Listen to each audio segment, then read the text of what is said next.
In this video tutorial, we'll walk you through the steps to resolve the issue of Roblox not installing on your PC. If you find this guide helpful, don't forget to subscribe to our channel and give this video a thumbs up.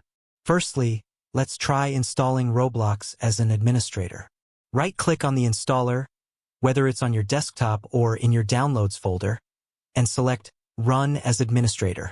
If prompted by Windows, agree to proceed and see if the installation progresses. If Roblox still doesn't install, it's possible that your Windows Defender or firewall is blocking it. Temporarily disable these security features to see if it resolves the issue. Navigate to Windows Settings, Privacy and Security, Windows Security Virus and Threat Protection. Disable Windows Defender or your third-party antivirus and attempt the installation again. If the problem persists, consider re-downloading the Roblox installer from the official website. Visit the Roblox website, initiate the download process by clicking on Play for any game, and then run the downloaded installer.